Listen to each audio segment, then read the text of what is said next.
Today I'm going to review the watch collection of one of the most important golfers of the last 2 decades. A very colorful man. Can't say that anymore. Oh, the real cool thing about this is he was actually a brand ambassador for many years for AP, but also for Tag Heuer. And I want to hear all the stories behind that. Nico, Yes. come on. Come on. Let's go and review Ian Poulter's watch collection. Ian, I cannot wait for you to show me and tell me all the stories behind all the Ryder Cup watches. Nobody's ever shared that. It's pretty cool. Wait, I cannot wait. I love them. Right. Where do you want to start?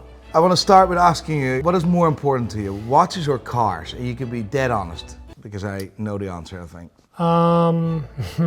Look, I, for so many years, aspired to owning a Ferrari. Mm-hmm. To be able to own one would be a huge sign of like success and achievement. I liked watches back in the day, but I didn't understand watches. Yeah. Right? So I think from an understanding perspective of, look, you know, the first Rolex I bought was a big moment for me. And I think there's milestones throughout all of my collection of knowledge of watches and making some big mistakes. I did the same with Ferraris as well, but like I just love collecting. I can resonate with buying your first Ferrari. I've always wanted that, but I never thought I would ever be in a position to afford that.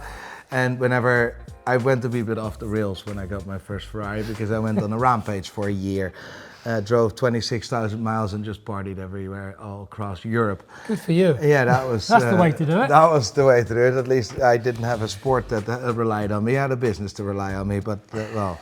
Anyway, before we get into all the details, for those who don't know, which would baffle me, you are one of the most important golfers of the last 2 decades. You're known as well, actually you weren't on the Ryder Cup this year, but you are the most important player of the last 2 decades on the Ryder Cup, I would say. It's an absolute honor for me to be here. You've been incredibly welcoming, and I have 2 passions in life, right? One is watches, that's my life. I've been very fortunate to make that my work. And with the business and with management of collections and with the content, but also now golf. And I play golf every day. I'm but like, it doesn't matter. I'll get to a point where I'm acceptable. I'm incredibly grateful that you're here. It means a lot to me, mate. Thank you. You have been an ambassador for several watch brands throughout the years. Yep. Can you tell me about your earliest brand deal? And we're talking also, I want to highlight the year of that. Yeah, so it was probably going back to like 2002, I would say. Obviously, I started to play pretty decent on the golf course. I'd won a couple of tournaments, and Tag Heuer reached out and approached my agent and said we'd love for Ian to represent the brand, which at the time was pretty special, I've got to say. I've loved watches, but I wasn't educated enough in watches to really understand what was what. So for me to, do a partnership deal with them was not only meaningful from a financial perspective, but obviously to sort of get my toes wet in the collecting world of collecting watches. And I still have every single Tag Heuer that I had from back in the day. And I still look at those watches with immense amount of pride. Like, they meant a lot to me back then. There's some great stories, and the fact that they got into doing a golf watch with Tiger Woods. Tiger Woods it was. Which I got to wear that watch, and a number of the watches that, the old Monaco limited edition watch, which I've still got. I've never worn it. It's a fun watch, and the collecting piece and being an ambassador of a watch brand meant a lot to me. And how was that first contract? The first contract was really cool. Like, my agent said to me, Tag Heuer are really interested in sponsoring you. I was great, okay. The financial benefit of that was 100,000 plus an amount, which was great. Nice, like you're wearing a watch and 100K, bro. Let's go. Let's have a look at what watches they did, and then I started to build up an allowance with them where I could select pretty much any watch I wanted from the collection. It gave me an amount of watches, not a value in watches. So I was, selecting all sorts of different kinds of tags back in the day. Did you also for the wife and for your parents and stuff? Same. My mum wears one, my dad's got one, and pretty much everyone had one. That's amazing. And how long did that last, or like why did it? What happened? Yeah, so I think we were with them for like 6 years, and they kind of went on a different journey around 2008. Yeah. I think they transitioned a little bit at the time, and it kind of freed me up. I had bought a few other watches, a couple of Rolexes, whilst I was still an ambassador, which was fun. So were you allowed to wear other watches? Not in public. Okay. So certainly if I was going to a private dinner or I was taking Katie out for dinner or something like that, where you're not going to be televised or being packed, then no problem. So of course, like, to give you an idea, right? Rory's close to home. I'm from Hollywood, County Down. Rory is a huge collector of Pateks. He recently acquired a Richard Mille, right? Only the last year, he wore a Patek Philippe outside of his house. I would love to ask that question someday. It's like, I think he wasn't allowed to wear anything else, solely Omega. How was that for you? You were able to wear it outside of the house as long as you weren't public? As long as it wasn't noticeable, right? So as long as you wasn't ever going to get photographed or use at a golf tournament and you be at a golf course with a different exactly. It's like the Formula One drivers. Yeah. You know, a lot of the teams have big associations with big watch brands, but yet privately away from the scenes, it's hard to stop somebody buying something that they like, right? Because it's the free world we live in, and you know, a load of the guys have amazing watches. But so from a contractual perspective, as long as you're not standing there holding the trophy at the end of the week and, you know, front and center is the watch that you shouldn't be wearing, then to be honest, you know, I actually struggle with that part. I struggle with the authenticity of that. I'm not gonna lie. I think if we look at 2008, you stopped with Tag Heuer 2008. I actually think that 2008 was also the year that AP signed Rory. If I believe that was till 2013. Like, when AP comes to you, it's a different kettle of fish. I approached them. You approached them. Yeah. But Tag Heuer and AP, it's like lovely Toyota, which works, and it's cool, and it's good, and it's nice, and it has seat warming. And now all of a sudden, there's Bentley. Like, that's AP, I would then say. How did that go, this entire process? All of a sudden, watch brands are interested in golf? Yeah. Because there was a switch in that? Yeah. No, it was an interesting time because Tag Heuer cut me off, and it was like, okay, we're done with the contract, we're not going to renew you. Okay, that's fine. It opened me up to going to have a look at other manufacturers. I solicited Francois, and I'm like, I love what they were doing in the watch space. I thought their watches are edgy, they're a bit different, they're cool, they've got some amazing concepts. And at the time I was like, right, I need to bang the door down of AP and somehow get myself a contract, because Lee Westwood was wearing AP at the time, Darren Clark was wearing AP. Who was the first person to wear AP? Well, I think I didn't know this, but I think it was like Nick Faldo. Yes. It was like Vijay Singh, Nick Faldo. I have the AP Nick Faldo golf clubs. Yeah, well, I have them. That's right. Yeah. That was cool. I didn't even know about that back in the day. I didn't even know that was a thing. So I just knew that Westwood was wearing it, Clarkey was wearing it. I liked it, so I'm like, I need to get a contract. Francois, get me in. Come on. I know you do all of your deals with one golf agent, and it pretty much worked out that about 4 or 5 of his players were all AP ambassadors. They've never done a deal with any other agent outside of Chubby back in the day. So I'm like, Francois, I'm your guy. Were you into watches before Tag Heuer approached you? Was I into watches? I didn't really, honestly, go back to 2000. I didn't know anything really about watches because I was never in a position earning £120 a week as a shop boy. I could never afford, it was a struggle for me to buy a nice car, let alone spend a lot of money on a watch. I can't even get my head around the value of watches today and what we've got here. But, the fact of just driving an old banger car to work was, just about paying the bills. Watches didn't mean anything back then. So for me, it was more of a case of once I kind of Tag Heuer approached me and I understood a little more about the watch market and branding and who I need to be as an individual and how I can sort of change to be a bit more edgy and kind of the whole marketing side of what the world is as we know it in luxury goods today. Branding and marketing is everything. Yeah. And that's where Francois was doing an incredible job. And I was like, right, I'm a free agent.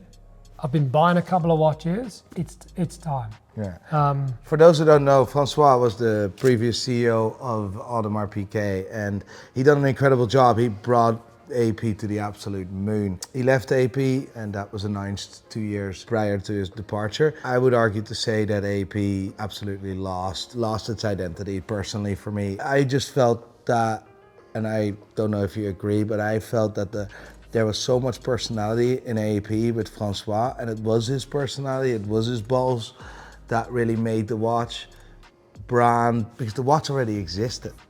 The Royal Oak was already there. Sure. 1972, it was already there. But he brought that on another stratosphere with his network. You've spent a lot of time with Francois. Is he any good? Is he a good golfer? He's a nice golfer. He's a great. I mean, he was going to be a golf pro back in the day, right? And he loves his golf. Absolutely loved it. And every time we had an AP, I did an amazing AP event here 2 years ago in the museum house, and we had 45 of their top clients fly in from around the world. We played golf out on the golf course, had a Michelin star dinner next door, and it was mental. But that's Francois. He loves to do it to the finest level, but he's mad. Like he's literally mad. The concept of doing a Spider-Man watch, doing the Marvel collaboration was all him. Yeah, not just that. Travis Scott, all the madness, the connection with Jay-Z, Arnold Schwarzenegger, Michael Schumacher. It was just pure madness. Who would have ever thought luxury and Marvel worked? That collaboration needs to be studied.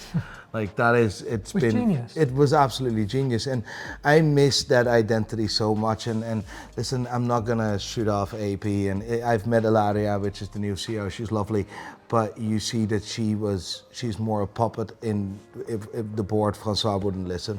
It's still family owned. Yeah, I certainly felt, when he told me he was going to move on, it was, and he was like, "Yeah, I'm leaving in a year's time." I'm like, yeah, that is. How's that work out? He didn't tell me the full inner politics of it, but I felt it was more, he needs to be pulled to one side and moved out the door. And look, when he left, I felt they lost a left arm. Well, they did, and that left arm can never be grown back, and that's sad, because I don't think that there's a more masculine watch brand than Audemars Piguet, and I think that if we're just being very frank, that left an entire gap in a market, and it left an entire gap in the industry, and now they're just churning watches and still working on the vision that Francois has and had. And 10 years from today, we will look back and say, he might be one of the best leaders this industry has ever seen. Like for me, if I look at AP, and I know we're talking in a wee bit more detail, we're going to talk about the watches, but I think it's a very unique opportunity to get to speak with an ambassador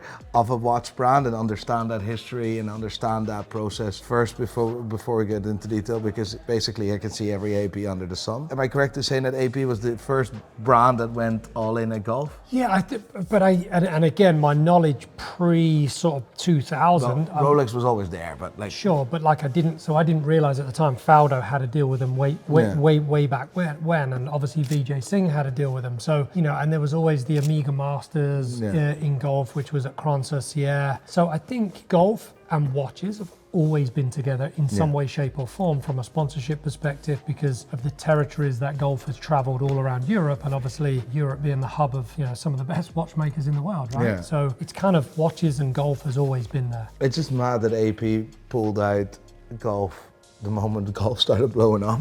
I think that shows the lack of vision. It's sad. I mean, listen, I was an ambassador for a long time, and we had a great time. And I've met, some of my friends today are people that I've met at AP events. Yeah. I've had them to the house. I've traveled around the world to do events for them, and they're some of my best friends today. I want to talk about your first AP. What was the watch? Francois said yes. Was it this one? Yeah. Called Francois. He says, "I'm a golfer. Give me a contract. Give me a watch." Or how did that go? I sold it to him. I spoke to him on the telephone. I'm like, "Francois, give me money." I mean, Poulter, you have a number of watch ambassadors, golfers, with Lee and Darren. I'm winning tournaments every year. If you want me to wear your watch, I'd love to represent. I love what it is you stand for, and I'm a little different. I'm a little quirky, and I went through that transition of like 2006, 2007, where I started making my own clothes, and I wore the stupid Union Jack trousers I loved in your like trousers. 05, I tried to get 06, tartan trousers. And Francois was immediately like, okay, let's talk. I handed it over to my agent. They went ahead and did a deal, and we hit it off. Francois is a very similar mindset to myself. I mean, I think he's ADHD. I think he's a little wacky, a little crazy. Yeah. He's not afraid to say whatever he thinks, and that's who I am. And I went to the boutique. I never forget. That was in the boutique the day I went in there, and they were like, select a watch. So you walked in the boutique and said, just select any watch. It wasn't quite any watch. I think my first contract, I was limited to a certain value of that I could have in watches, and that was sitting on the shelf, and I was like, yeah, I'd quite like that. The 57th Street Audemars Piguet Royal Oak was, I think, limited to, was it 250 pieces, 300 pieces? Don't know, can't remember. 250, I believe. You know what the thing is, right? This was the offshore. This was basically the black sheep of the Royal Oak, right? Because the offshore was, it was extremely bad received by Mr. Jill Gentile, who designed, of course, the original Royal Oak, and he thought they absolutely ruined the watch. But this watch actually opened a completely different market, which was also the vision by Francois. 250 pieces. What a cool watch. Nice watch. But I know that you've barely used this watch, and I'll tell you why, and I'll tell you how I can see that. Because these are the extra original pushers of this watch, and the pushers of this watch, if you owned this watch and you actually used this watch, would have been replaced after 1 year. These are the worst pushers they ever made. They basically just wore through them Oh, straight away. it's mad, within a year. That was a wee bit of a production mistake. Why did you never wear this? No, so I did wear it, right? Yeah, barely. I know it's still got the plastic. Oh, it still has in the the sticker back. on, yeah. It has the sticker on the back, Yeah. but like I wore it, and for me it was a case of like, that's a cool watch, it's nice, but there's other APs that I wanted to get, and it was a case of let's put it to rest for a while, and then I kind of transitioned. I think I did the carbon fiber. This is actually a lovely watch. I don't know what you had for dinner this night, but things went wrong here. As I said, I made loads of mistakes with watches. That just happens to be one of them. And no, this is a very bad mistake. It was a bad decision. I don't even think I've ever worn that watch. Do you know what was cool about that watch? Yeah, Arnold Schwarzenegger. No, the box it came in. The box was amazing. Yeah? Yeah. Like a huge thing with a huge, great big thing. I mean, it was amazing. The box was really impressive. Aye. The watch just happened to look like a wall clock. We'll go to that in a second. We have a offshore, a normal offshore, actually a newer iteration of the Royal Oak offshore, and recognizable because of the pushers. They changed the pushers. They also changed the pusher on this and got back to this type of pusher, but in a more solid material. This reminds me of the LeBron James, the Michael Schumacher. Yeah. Same type of thing, but this was just a cool watch. This was very uncomfortable, to be honest. How crisp the edges were. Oh yeah. I used to get like a rash on my wrist where I used to wear it all the time. Yeah. The cool thing is, it's very difficult to see if you actually wore this properly, but. Yeah, I wore that one for quite a while. What year was this, you know? I mean, 2010 maybe. But tell me this, were you allowed to choose several watches a year, or what was the budget that you could choose? Yeah, so I got paid an allowance. Yeah. And then my allowance on watches was a number, but we got a discount. So MSRP. Yeah. Minus 35%. But you had to put your own money in. No, there was credit. So I got over 100,000 in credit every year. I'm not going to say the exact number because some other people will be like, "Oh, you got way more than anyway." That's fast, mate. We all want to know. That's fast stuff. Come on, son. So it was a nice amount of credit for me to be able to purchase a number of watches. And what I used to do, once we get into some of the big stuff, because you know how punchy some of the big stuff is, I used to roll my watch credit from 1 year to the next. Oh, you were able to do that? Yeah, so I might not take a watch for 2 years and then use 2 years worth of credit on a big watch. Yeah. I made mistakes with those too. Well, because I didn't understand. Is that these two? Yeah. All right, we'll talk about that later. That's hilarious. I'm like, okay, you rolled credit, so there must be well, concepts. When was the moment where you realized, okay, I get AP now. I'm staying away from the offshores. You don't have to stay away from the offshores. They're cool watches. Yeah, they are cool watches. They're cool. And this watch, the diver, the OG diver. Yeah. I'm actually really annoyed that this still is sealed. And there's absolutely no reason. Well, the reason it's sealed, Darren Clark gifted me that watch when he was Ryder Cup captain. Yes. And as an AP ambassador back in the day, even though we got a Ryder Cup engraved Rolex as a sponsor, Darren Clark wanted us to have a gift. Yeah. So there's still no. So he gave, so you he didn't gave wear me a it. gift. So Darren Clark bought you that to have it sitting in your safe, basically, and now we have to look at it again. So that's the. I get it. Look, a load of these, like a number of watches, I haven't. If I've worn them infrequently, right? That just happens to be one that I haven't. You peeled should the wrapper put that. off The yet. diver is so cool, mate. It is a cool watch. It is so cool. I actually think you should wear that. Watches are meant to be worn. I know. Like, what do you want to do? I know. Like, I get it. Yeah. What do you do? What do you do? This was a gift from Darren Clark. That's our boy. When do you ever see an Irishman giving a watch to an Englishman? Like, I mean, that is different. Like, you see what I mean? That's history. It is history. Darren always pushed the boat out, right? That's always how Darren lived his life. Listen, he was the one that was into the Ferraris. He was the one that was always into AP, the nice watches, the alligator rock and roller, belts. mate. I mean, Rock like and Darren roller. did it hard. And even when it came down to Rolex, you know, he was absolutely insistent that the players had a Daytona. Yeah. And they'd never given a Daytona as a Ryder Cup gift watch before. But the year Darren got his Ryder Cup captaincy, it was like, no, the boys are having Daytonas. Like, you don't understand. It. When was the moment where you really started to understand watches and said, okay, I stay away from the offshores, that's not my gig, I go big time? As soon as I got through these two and realized that using so much credit for this, I then was like, hang on a minute, what am I doing? What am I doing? So I went away from the big stuff, which is like, you know, when the Schumacher Rose Gold, which was, I had it, I don't know why I used my credit on this watch, but unfortunately it's so uncomfortable because it's so heavy. And as you say, when you talk about the edginess of this, like I wore this for like a couple of months and I got such a bad scar on my arm here because it's just so sharp. Yeah. I didn't enjoy I didn't enjoy wearing it. So after kind of the four kind of big chunky ones. I seen you wearing this when you won. Yeah, I won the WGC event when I had that watch. I can tell you a funny story about this. Not that they'd like me saying it. So we was in China and I go into this, my caddy wanted a fake watch. So I got this watch on. You're not the only caddy with a fake watch, by the way. Right, so I go into this store. Terry wants a fake watch. Every time he went to China, he always went down the boutique and he bought a fake watch. I've got this watch on. I go in and the guy goes, nice watch.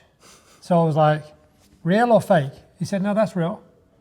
Spoke amazing English. AP are gonna hate me for saying this. So he says, can I see? So I'm like, sure. So I give him the watch. He goes, oh, nice. That's nice. So he goes, he puts it on a machine. He goes, oh, Torbjörn, amazing. Keeps perfect time. It was running about 5 minutes faster, over a week. So he puts it on the machine, right, which then works out the movement and he looked at me and went, runs about 5 minutes faster a week? I went, yeah, you're bang on. He said, shouldn't do that, should be perfect.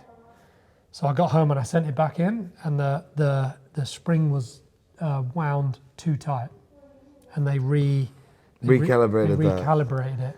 But it was just funny how he noticed that the watch was real for one. Yeah. And then he turned around and was like, it's running a bit too fast. Like actually on a wristwatch, a tourbillon doesn't make any sense. It doesn't. Tourbillon is just a case, a housing that spins around the balance wheel. It was only really made for pocket watches because pocket watches are always in one position, right? In the pocket like that. And that would deregulate, because it's always in one position, it would deregulate the balance wheel. With wristwatches, you're not always in the same position, so it didn't really matter. Like the tourbillon has no function, it's just funny in its history. Roy Oakes is with the concept just trying to experiment really innovative and cool stuff. AP calls it the concept, Patek Philippe calls it advanced research. However, Patek Philippe actually does some stuff that are special. They work with silicone with the advanced research, silicone escapement. But you do see that this is less of a product that is pleasing to the eye, because, I mean, this is more engineering rather than design, if you know what I mean. Yeah, It's just too big. And it's too also, big. it doesn't It's sit nice. The case is not nice. And this what, like... I mean, I love cars. I love Formula One. Like, I'm a Schumacher fan. When they had this as a Schumacher watch, I bought this. But then when they brought the lap timer out, I thought, I mean, just the visual on the back of that watch. I thought the back of this watch was pretty cool until I saw the back of that. And I'm like, I know you're never going to show off the back of the watch, but it's just... Well, the lap timer is unbelievable, and I want to create something very similar, significantly smaller, but not for lap timing, but for slow play on the golf course. A specific. Let's get rid of slow play. I'm not exactly. What are you doing with this now? You're like, what is the gig? Because I don't know. I mean, like, look. Would you not be able to contact AP and says, listen, take this shit back, right? Take it back. I don't want it. Give me something I want and make me a piece unique. Yeah, look, give me the credit back. You know, you know the I mean, like in terms of the value of what these were for, like MSRP, these were like $225,000. Yeah. But today, secondary, it's probably worth 130. Yeah. Right, so it's nearly halved in value. I'll be distraught to get 130 back, but if that's what it's worth, that's what it's worth. Genuinely, right? Because we've talked a wee bit and we talk watches. I'm like, you're just not wearing those. I mean, you shouldn't be doing that. Like, there's no point. I still feel somewhat loyal. Yeah, but loyalty means as an ambassador of a company that did me good. Tell them, I have these watches, I'm not using them. It doesn't feel right to sell it. Can I do something with you? They will say, yes, of course. Let's work together and let's maybe even bring that together and make a piece unique. Again, I don't know because Francois was doing something where he would take, if someone didn't want to watch, he would take it back in and he would reallocate a value. Yeah. So you can go back in and buy. Like, there's parts in this, right, because the concept, there's parts in this which AP will definitely use. They don't really have a certified pre-owned program like Richard Mille has or Rolex has. Which they should have. Which they absolutely should have, which was Francois' idea. But anyway, I will not go into detail. And because you're so loyal, that is the right route. Look, I still love their watches, right? But this is not lovable, mate. Like, I know. Like, this is just, it's cute and stuff. It's too big. The Schumacher story to that watch was the coolest piece about it. The 7 World Championship stars on the side. Listen, there's loads of things to make it cool, but it's too heavy. But that is more the Schumacher watch than this, to be honest. What was the last watch you actually bought with your own money? These two. Yeah. So as soon as all my watch. With his own money, by the way. With your own money, without someone else. Exactly. Without spending it. I gave so many hours of my time to AP. Like, I felt like that was my money. My credit was my money. You clearly don't, because you you just have this sitting doing all. That's his money, mate. I know. It's if you think about the actual MSRP for those two watches, it's actually $500,000. That's an incredible house in Northern Ireland and a in England. Holy shit! Like $500,000 of retail value is probably $275,000 today. Yeah. So, but what you can buy with that today. I mean, you can go and buy an amazing Patek. There's other stuff you can buy. What made you go to the Pateks next? Because I always felt, their slogan, you don't ever sell a Patek, you hand it down to the next generation. It was like their you're motto. sensible to marketing terms. It's actually hilarious. That's no problem. What was the actual term? No, exactly, but they told you that, you believed it. You never really own a Patek Philippe. You only keep it for the next generation. That's just what, like, I love that is old school Patek. That is the right way. That's how a Patek would, like, Cherry Stern is a little bit lost. again, being with AP, I never bought another watch. No. Like I was really, really, really, Yeah, but really like, what loyal. else do you need? I don't need There's anything perfection. White, like that watch is one of the sexiest watches ever produced. Yeah. That was the first ceramic watch I got out of all of the ceramics. Have you ever had a problem with the bracelet cracking or anything like that? I'll tell you a funny story on this watch. So it's the black version of that. I got angry on the golf course. Did you? Wow. Really? Really? You? Yeah, I did. Yeah, fair I was furious, and I hit the side of my golf bag. And I always protect, like I've got watch pouches that I put my watches in. But I hit the side of the bag, not with a club head, but with a grip. Because I knew obviously what I've got in the bag. Anyway, I kind of back slapped it. It was a proper little whack. Anyway, I opened a little case. It was like one of these. Yeah. And I went, and the watch strap was in like a million pieces. I'm like, it had just literally shattered. I was like, oh my God, like what have you done? But that was on the black one, and they very kindly replaced the strap for me. Did they take that out of your watch budget, that bracelet? Oh, no. They did ask me how it happened. I'm like, I'm going to confess. Like, Yeah. I hit my golf bag. So if you need to charge me, like, no problem. That's a cool watch. That was my first ceramic. I love that so much. It's absolutely class. You always talk about how much you love that watch. Yeah, it's actually pissing me off. It's actually pissing me off. Matches your outfit and all as well. New teeth. Yeah. Ah, that is. I tell you what, Lily is an incredible piano player. She could play a nice tune on them. They're amazing. Oh my God, this is the first video we're actually back filming. I completely forgot I have new teeth. You guys have haunted me for 5 years. I had to deal with this shit. Well, there you go, new teeth. For his teeth. Yeah, I went to AP for the teeth. I need this watch in my life. I am digging this. I need this in my life. I'm gonna buy this in Miami this week. I am done. I'm cooked. I want this. I want to talk one specific AP.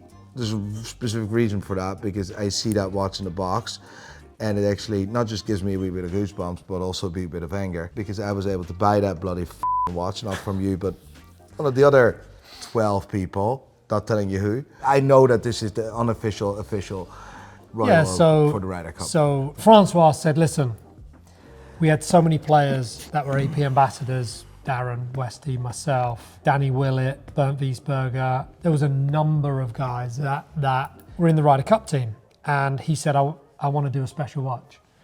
So he said, I'd love you to wear it.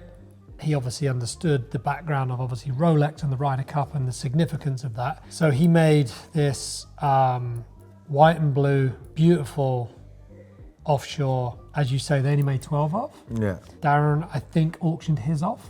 Yeah. I think Danny Willett, it was a bad Ryder Cup for him, and he didn't want to remember anything about that Ryder Cup. So I've had so many people that call me that have been AP customers for years and years and years and years and years that obviously know there's only a few of these in the world. So I've been asked to sell that watch so many times, and I wouldn't sell it. But it's historically really important. This will go in the history books, because this actually is mad important for golf. And so many people don't even know about, so many golfers don't even, there's no video about this watch on the whole of the internet. No. So this is the first time it actually sees it's on a video. Like, this is so unbelievably cool that it is so Francois that says, F you, Rolex. There's my players that I have supported for years doing the Ryder Cup. I'm going to make a watch to celebrate the Team Europe. Is there any Rolex backlash? We weren't allowed to wear, we got told to take it off. Yeah, and there's... in the team photograph, we had to take it off. And look, I get it. Rolex pay a fortune to Team Ryder Cup to obviously be part of the Ryder Cup. So I get it. Like, if all of a sudden there's a team picture goes out after the event because you've won and a couple of the players are not wearing a Rolex watch, then there was a red strap with this as well, isn't it? So this one, no, there's only a blue strap. 2 years later, they decided to do a blue and yellow. Yeah. And a red, white and blue watch. Yes. And that one is different to this one, because that one where they did it in the two different variants for both teams because they had an ambassador or two ambassadors on the US team. Those watches they made in for retail too. Yeah. Where that's never ever been a retail watch. It's also special edition, not limited edition. This is really, really cool. I would love some more stories of that, right? I can talk quickly through a double balance wheel, which is incredible, the 15407. And you have a ceramic variation of that. You have the newer variation of that. Which I think is a really, really pretty watch. Yeah. Why do you even have watches, mate? It's just, I've wear worn them. that. Yeah, I've worn that. Yeah, how long? How much? 2 times? Doesn't count. No, I've worn it. I've worn it. Is it the OCD that makes this watch so absolutely perfect? So, do you know what annoys me? It annoys me when someone's got a watch on and they just sit talking and they're talking and it's going and it's just scraping all over the table, because that is soft. It's not as soft as that one, but like it absolutely breaks my heart. You know when you get a scratch on the bezel. See that scratch on the bezel? Yeah. Absolutely distraught. Completely and utterly distraught. Can you not wear that watch now? No, I did it shortly after. I was absolutely furious. This is the platinum 15202. 15202. Yeah. I was so furious when I did that. Again, I was going down to, and I just clinked it on the table. I was like, what are you doing? I like to keep my stuff in really good condition. So what was the last piece you went on with AP? Did you finish all your credit with that? Yeah. Tell me that story. I smashed through the credit. Yeah. In the end. Well, in fact, I actually burnt through all my credit, and I technically bought watches towards the end. All right. Because it was. You had to use your own card. Yeah. So it was actually a deal. Because in the end, I was like, hang on a minute. Not only am I entertaining all your clients, not only am I wearing your logo on my shirt, not only are you paying me and I'm blowing through all that money, and yet you're giving me credit and I'm blowing through all that money. Yeah. I ended up buying watches. So, I bought obviously 16202. The skeleton, and I think I ended up buying the platinum. Well, but they're like they're big MSR pieces. Yeah. That was a lot of money, and then you had to use your own card, and then it realized, oh they're actually worth something more.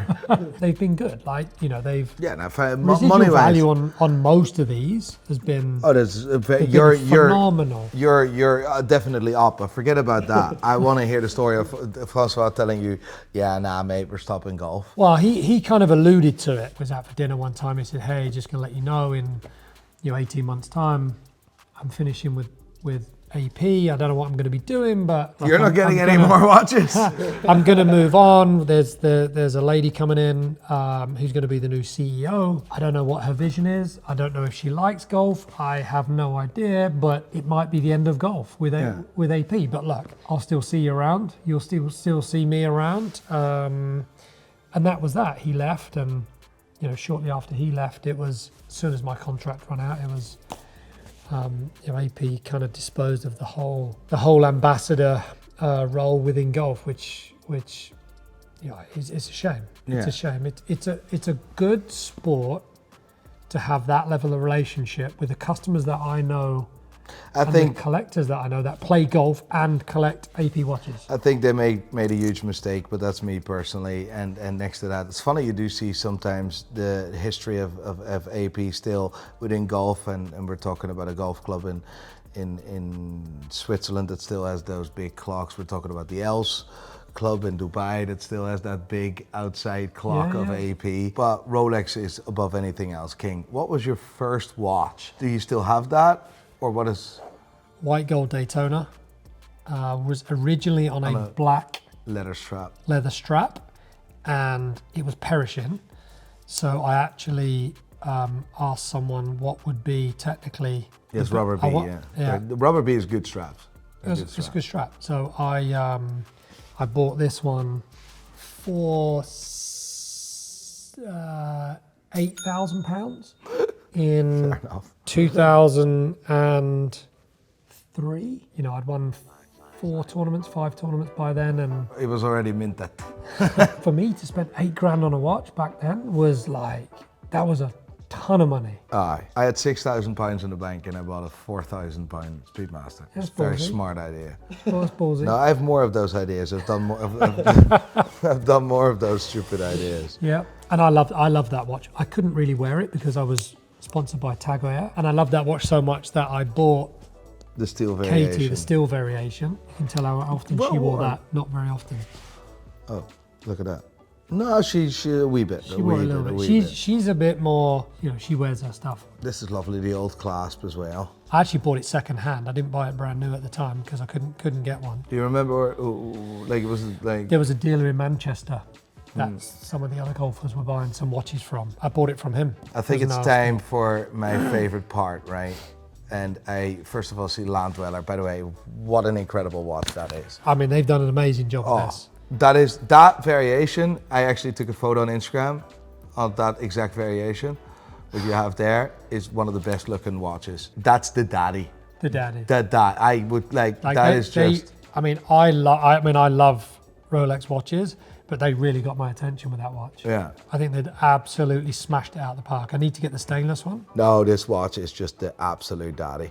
It's the worst name ever, but I mean, it is unbelievable. And again, I mean, he's very AP strap wise, right? But well, actually, this was before AP actually. the strap. This was actually coming back out of a vintage oyster quartz. Oh, really? Actually, 1968 towards 1972. I would argue to say the Royal Oak was based on this. I love that bracelet and the execution done perfect. And the first, well, we wouldn't say the first, but one of the first open case backs that Rolex ever made. Love that watch to bits. But time for stories. The Ryder Cup. Explain me the Ryder Cup, Rolex. So How does that work? Where does it start? What is the game? I didn't know back then that when you played in the Ryder Cup that you received a Ryder Cup Rolex, and what that meant in 2004 was after the tournament itself, we went into a room and Rolex presented us with this watch, which they sized it at the time. There and then there's a representative, there's people there from Rolex and you walk in. You Can you walk in. choose or is it just... No, this is it? everyone had basically exactly the same. So everybody, the 12 players, the captain and vice captains would get given a Rolex inscribed on the logo on the back. Oakland Hills Country Club, 2004. European team. That was a massacre. We demolished the US team. That was the Hal Sutton captain saying the whole world needs to see Phil and Tiger play together in the Ryder Cup, and it was an absolute disaster for them. We smashed them that year. Did the losers get a watch as well? I have no idea. I think they do. I think they do actually get a watch. I don't know if they get the same watch as the European team or whether they get to select a watch. Well, I think the captain has a say. Yeah? So that was Bernard Langer who would have selected that. So this is the 2004 European team watch. Yeah. Who else got this? Darren Clark, Lee Westwood, Thomas Bjorn. You've got David Howe. Who else? Absolutely drawing a complete blank. He's an old lad, don't blame him. Bodrick. Paddy played. Monty played. What was the next watch? So this was the European team, and I actually think that this is a different crest, which we'll show on you'll do some B-roll with that, than the other crest. Oh, there is. That was the 2008. Well, Valhalla. Valhalla. 2008 Ryder Cup, we get pretty decently turned over, which was a massive shame. You know, it was a Ryder Cup that we were going in, felt pretty strong, but like the US team were, I mean, it had Anthony Kim on the team. I remember having a bit of a ruckus with him, which was pretty interesting. Yeah, I mean, Boo Weekley riding the horse, riding his driver like it was a horse as it was teeing off the first hole, and we got smoked. We got absolutely smoked. And there's actually an interesting story about that watch. We was given that watch not on the given week. We was given it at the Wentworth tournament, which was about 7-8 months later. So it was just a production thing, or however they give us that when they told us. Anyway, I at the time went to a Grand Prix. I was a fan of Monaco, I'd never been. I went to the Grand Prix. They gave us the watch that week. I was in Coworth Park near Wentworth in the UK, and I came back and my watch was stolen out of the room. What? My watch was stolen out of the room. So we were given it as a gift at that hotel, and I found, it's a 5-star hotel, it's an incredible hotel. Yeah. So I called security, I called the Ryder Cup Europe and said, hey, my watch has been stolen from my room. There was a bit of an internal to-do about it. Security came out, there was 4 people that used a key card between the time I'd left to go to Monaco at the weekend. To come back, I left other valuables in the room, but the box was opened. The only thing that was taken out of the room was the watch from the box. So more for me for not actually taking the watch out of the box and putting it in the safe. Yeah. Which was stupid. But that watch got stolen. So I asked Ryder Cup Europe if they would be able to get me a replacement. They basically asked way back then, do you think he sold it? Which absolutely devastated me. I can imagine. As a collector, as someone that is a bit of a hoarder of everything, I was a little disappointed that they would even bring that into questioning. So I said, it's okay. Can you get me another watch? I'll pay for it. Yeah. I'll pay for it, but can you get it logoed on the back the same way that the other guys watch have? Was, because that was the most meaningful thing about this watch. Yeah. Fair play. They actually replaced the watch. Right. I didn't need to put the money up, but I was prepared to just to prove, just to say to them, listen, I'm not. Did that watch ever show up? The watch, I gave the card because whoever stole the watch never took the warranty card. No. And the watch has never been found. So there is actually technically 2 of these. 1 extra. 2008. Then we're going to go to 2012. Is that your highlight of everything? For me, as Ryder Cup experiences go, to beat America on home soil the way we did, from being 10-4 down at one point during Saturday afternoon, turning Sergio and Luke Donald winning that match in front to go 10-5. Rory and I to win that match the way we did. Rory birdied 13 and I birdied the last 5 holes to win that match on the last. And Birdied last 5 holes. That was excessive. That's like, what? It was wild, Yeah. right? And that gave us all of the momentum to go into The Sunday, final day. and we went out and won. So obviously, that being, the 2012. 2012. Was that Rory's second or first Ryder Cup? I think it was his second. Yeah, 2008 was I think it was his second one. the most important Ryder Cup, the one that you won, the one where you were extremely important, dominant, best player, I would say. Was Never this won this delivered one. after the tournament or No, before? so that one was actually that was at Medina. From 2012, we go to 2016. Well, 14, but you're going to skip 14. to 16. You're going to go 16? Where's 14? Sorry. Glen Eagles. We had a strong team. Yeah. Super strong team. Paul McGinley captain. Yeah. We were always benchmarked pretty much to win that home Ryder Cup. Yeah. And the way the Ryder Cups were going in sequence of it's so hard to win on the road. Yeah. Right? But your home territory. Why is it so hard to win on the road? Because you can change the golf course in ways where you can slow the greens down, you can speed them up, you can grow the rough in, you can do things based on statistics. Statistics started to come in very heavily, sort of after 2010, 2012, where they were looking at what strengths Europe would have over the US team. That was A good choice of watch, to be honest. GMT2. Yeah, a really, really good choice. Like, I see two-tone, Datejust, lovely, but this was daddy-like. This was important. Nice watch, beautiful watch. 2016, Darren Clark first. Am I correct? Yeah, Clarkie. He grabbed Rolex at the throat and said, He said, give me a Daytona. Give the boys a Daytona. Done. And that's what they did. Tell me more about that Ryder Cup. That Ryder Cup was an absolute battering. We got kicked pretty hard that week. It was a tough one for Darren. It was a tough one for the team. It was a shame. They had an incredibly strong team. It didn't work out. What was the final score? Oh, I can't even remember. We were smoked pretty hard. Yeah? Yeah, it was probably like a 7-point deficit. It was a pretty heavy defeat, to be honest with you. Yeah, it should. 17-11. There you go. 17-11. And then you need to pick up your watch and I'll take the watch then.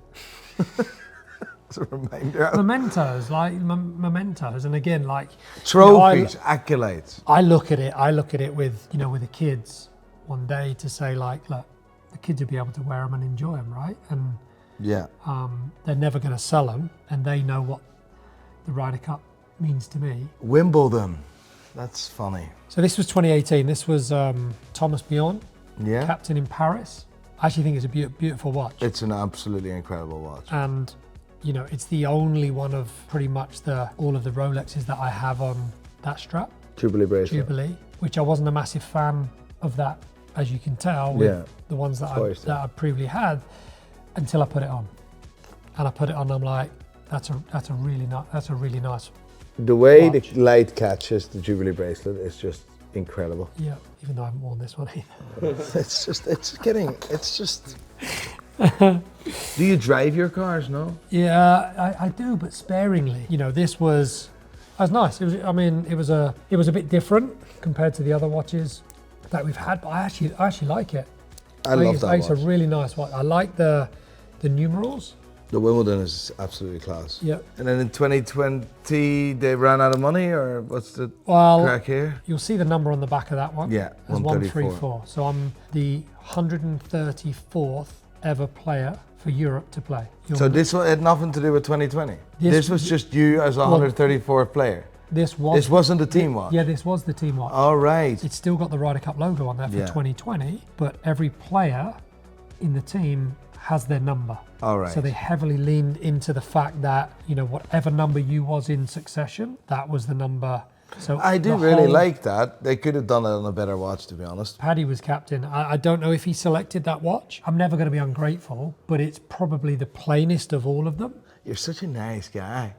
It was a gift. I'm not Yeah, going to turn around and say, Of course not. turn around saying it's No, of course not. But it's a beautiful watch. when you've done 900 different fucking tournaments, Rolex, what are you doing? Just give me a Datejust, or give me a Submariner for once, will you? A Yachtmaster or something. Give me that. Or I'm a winner.